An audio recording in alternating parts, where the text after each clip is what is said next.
আল্লাহর বান্দা আব্দুল কাদের জিলানী রহমাতুল্লাহ আলাইহি খেয়াল করলেন একটা ভয়ঙ্কর বড় একটা সাপ আইসা ওনার সাজদায় জায়গায় ঘোরাঘুরি করছে। উনি সাজদা দিচ্ছেন, সাজদা দেওয়ার সময় দেখছেন সাজদা থেকে মাথা উঠাচ্ছেন, দেখছেন ওনার পাশে একটা সাপ ওনার চতুর্পাশে ঘোরাঘুরি করতেছে, বড় একটা সাপ। আব্দুল কাদের জিলানী রহমাতুল্লাহ আলাইহি নামাজ কমপ্লিট করলেন, সালাম ফিরালেন, আসসালামু আলাইকুম ওয়া রাহমাতুল্লাহ, আসসালামু আলাইকুম ওয়া রাহমাতুল্লাহ। নামাজ শেষ কইরা তিনি দেখতে পারলেন এখানে আর সাপ দেখা যায় না। আমরা হলে তো ভয় পাইতাম, ওনারা তো আলা মাকামের একজন আল্লাহওয়ালা ছিলেন। বড় পীর আব্দুল কাদের জিলানী রহমাতুল্লাহ আলাইহি সাপ দেখাও তিনি ভয় পায় নাই।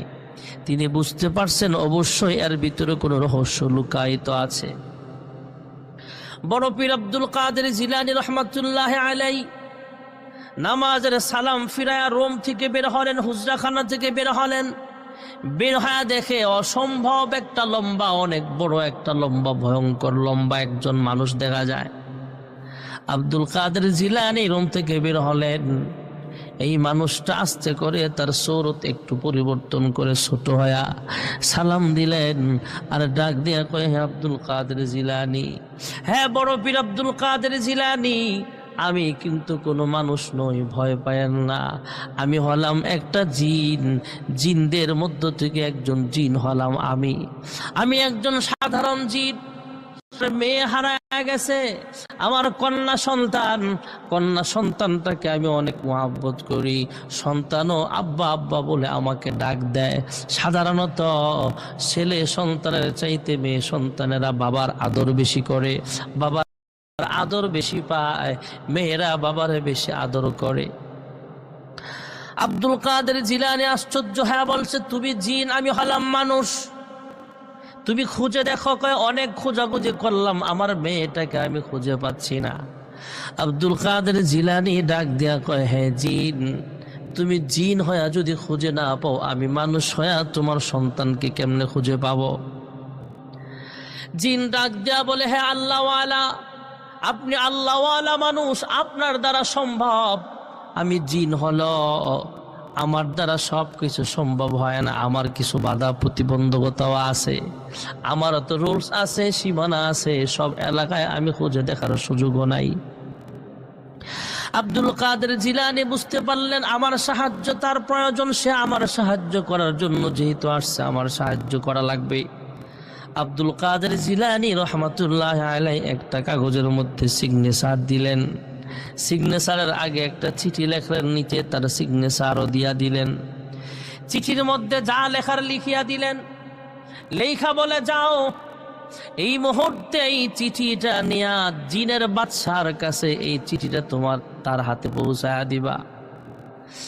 আল্লাহর বান্দা আব্দুল কাদের জিলানী যখন জিনকে চিঠিটা হাতে পৌঁছায়া দিল, জিন ডাক দিয়া কয়, আল্লাহর ওলি, আমি জিনের বাদশার কাছে কিভাবে যাবো? আমি একটা সাধারণ জিন, জিনদের বাদশা কোথায় থাকে আমি জানি না, আর ওনার অনেক সিকিউরিটি আছে, ওনার কাছে আমার যাওয়া সম্ভব না, কিভাবে যাবো? আল্লাহর ওলি বড় পীর আব্দুল কাদের জিলানী জানায়া দিলেন, যাও অমুক পাহাড়ে যাইবা, অমুক দিন অমুক সময় যাও, ওই পাহাড়ে গভীর রজনীতে, ওই টাইমে তুমি পাহাড়ের উপরে অপেক্ষা করবা। গভীর রজনীতে দেখবা একটা জিনদের কাফেলা এই রাস্তা অতিক্রম করবে, মিছিল যাবে, জিনের মিছিল। ওই মিছিলের মধ্যে জিনের বাদশা থাকবে, তার কাছে আমার চিঠিখানা পৌঁছায়া দিবা। বড় পীর আব্দুল কাদের জিলানী যখন জিনকে কথা বলিয়া দিলেন, জিন সালাম দিয়ে বের হয়ে চলে যায়। নির্দিষ্ট টাইমে গভীর রজনীতে অমুক পাহাড়ে তিনি অপেক্ষা করছেন। হঠাৎ নির্দিষ্ট সময়ে দেখতে পাইলেন বিশাল একটা জিনদের কাফেলা আসতেছে। এবার পাহাড়ে দাঁড়ানো জিনটা দৌড়ায় গেলেন জিনের বাদশার সঙ্গে দেখা করার জন্যে, কিন্তু জিনের বাদশার চতুর্দিকে নিরাপত্তা বাহিনী আছে, সিকিউরিটি আছে, পাহারাদার আছে, ওনারা ওনাকে ঢুকতে দেয় না। ডাক দিয়া কয়, জিনের বাদশার সঙ্গে আমার জরুরি আলাপ আছে, একটা চিঠি নিয়ে আসছে, চিঠিটা ওনার কাছে পৌঁছাতে হবে। সিকিউরিটি ওনাকে ঢুকতে দেয় না।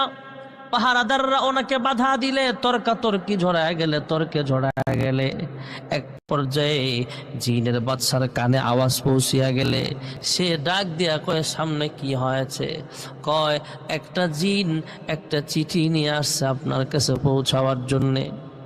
জিনের বাদশা ডাক দিয়া বলে, কার চিঠি নিয়ে আসছো? সঙ্গে সঙ্গে এই সাধারণ জিনটা ডাক দিয়া কয়, আমার হাতে লেখা যে চিঠি আছে, এই চিঠিটা যিনি লিখেছেন ওনার নাম হলো বড় পীর আব্দুল কাদের জিলানী। আব্দুল কাদের জিলানী ওনার নাম।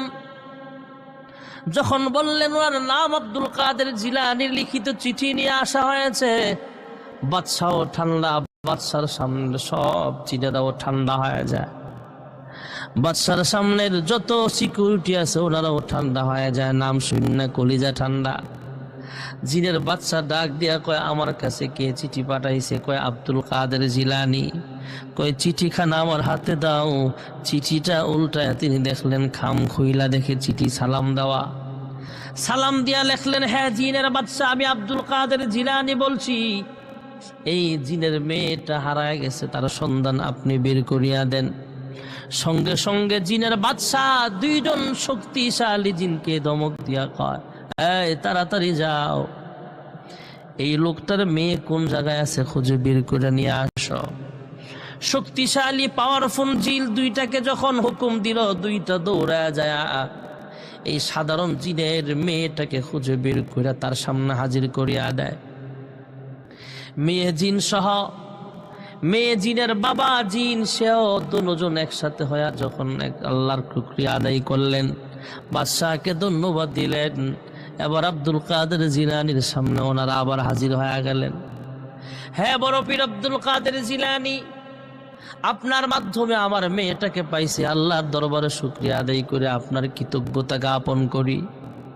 এই কথা বলার পর আব্দুল কাদের জিলানী ওনাদেরকে নসিহত করিয়া দিলেন, যান আল্লাহ তাআলার ইবাদত করেন, আল্লাহ তাআলার উপরে শুকরিয়া আদায় করেন। ওনারা চলিয়া গেলে কিছু সময়ের ভিতরেই জিনের বাদশাহ সামনে আইসা সালাম দিলেন, হে আব্দুল কাদের জিলানী, আপনি আমার কাছে জিন পাঠিয়েছিলেন? কয়, হ্যাঁ, মেয়ের সন্ধান পাওয়ার জন্য। কয়, জিনের মেয়ে হারায় গেছে, ওই মেয়েটাকে আমি খুঁজে বের করে দিয়েছি, অসুবিধা নাই। তবে আমরা তো বুঝতে পারি নাই যে আপনি চিঠি পাঠিয়েছেন, তাই এর সাথে একটু খারাপ আচরণ করা হয়েছে। আমাদের কাফেলা যাচ্ছিল, কাফেলার সামনে যখন আমার সঙ্গে দেখা করতে আসছিল, আমার সিকিউরিটি, আমার অ্যাসিস্ট্যান্ট যারা আছে ওরা ধমক দিয়েছিল। হে আব্দুল কাদের জিলানী, আপনি আমাদেরকে ক্ষমা করিয়া দেন। আব্দুল কাদের জিলানী রহমাতুল্লাহ আলাইহি জিনের বাদশাকেও নসিহত করে পাঠিয়ে দিলেন, যা অসুবিধা নাই। এরা ছিলেন নামাজি, আব্দুল কাদের জিলানী রহমাতুল্লাহ আলাইহি নামাজি, আমরাও তো নামাজি। ওনারা নামাজের সময় আল্লাহর সাথে কথা বলতেন। আল্লাহর সাথে যে কথা হয়, আল্লাহ যে বান্দার সাথে কথাবার্তা বলেন, এই কথাগুলো নিজের কান দ্বারা ওনারা শুনতে পাইতো।